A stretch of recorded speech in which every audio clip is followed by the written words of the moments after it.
The second painting that I've chosen for the Lent calendar is one which will be well known to you if you are a worshipper in the beautiful sanctuary of St Cuthbert's in Edinburgh at the foot of the Castle Rock. It is placed on a wall where previously you would have seen a large depiction of Cuthbert himself by the artist Claude Moyer. This painting now sits in the Lindisfarne room, but would originally have been seen from the main sanctuary, or particularly standing behind the communion table and looking up to the back wall. You would have seen this huge painting of Cuthbert. When I arrived at St Cuthbert's as minister, I realized that the new wall, which now sits on this side, the church side of the Lindisfarne room, had no painting on it. And I was always keen to keep an eye out for a work which might suit particularly the colors and the spirituality of St Cuthbert's. I first saw this painting of Lake Tekapo by Adrian Wyszynski in the Royal Academy summer exhibition 3 years ago. It's a stunning piece, over 6 meters long, painted on 6 different panels. And when placed together, these panels create a dynamic and vibrant and moving not just in an emotional sense, but also in a physical sense as well, because this lake does appear to ripple to the shoreline. The shoreline faces us, and in the distance you can see the gateway to the Southern Alps in New Zealand. You'll notice that the colors pick up spectacularly the colors on the walls and the ceiling of St Cuthbert's. And I think that for me, the way it is set alongside the Tiffany window depicting David, the shepherd boy, the colors also complement the sense of movement you can find in the Tiffany window.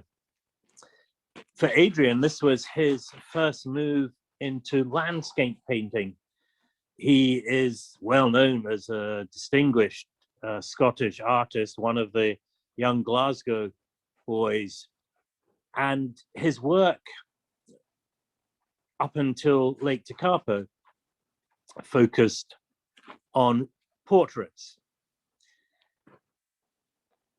Lake Tekapo, being his first landscape work, is on a monumental scale. And Adrian does things on monumental scales.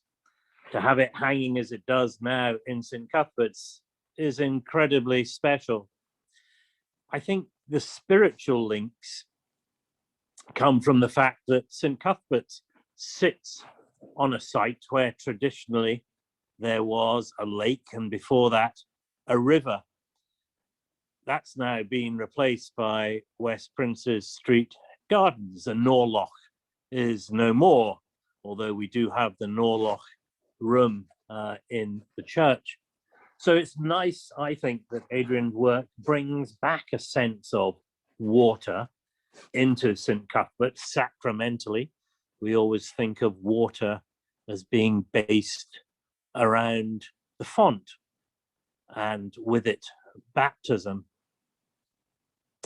The second thing that spiritually might not be so obvious looking at Adrian's work is that were you to visit Lake Tekapo, and it's certainly on my bucket list of places to visit, I feel I've been there by just having the privilege of looking at Lake Tekapo, particularly during quarterly communion, when I hold up and break the bread from behind the communion table, and then hold up the chalice, the cup with the wine, I have this most amazing view of Lake Tekapo as I do so. Were you to go to Lake Tekapo, you would find that there is a little building halfway around the lake called the Chapel of the Good Shepherd. And for me, St Cuthbert's has links with shepherds. Cuthbert himself is known to have been a shepherd in the Lammermuir Hills. David in the Tiffany window is the shepherd boy becoming warrior. And so to think that also within this painting, there is the Good Shepherd, named obviously after Christ himself, makes it, for me, very special indeed. I find a huge amount of joy and excitement every time I look at Lake Tekapo. And because it is always moving, the ripples of the water and the wind rustling up the lake, because it's always moving, somehow it always seems to be different. I hope you enjoy looking at it on this short talk as much as I do, and I look forward to being able to sharing it with you for real once we reopen.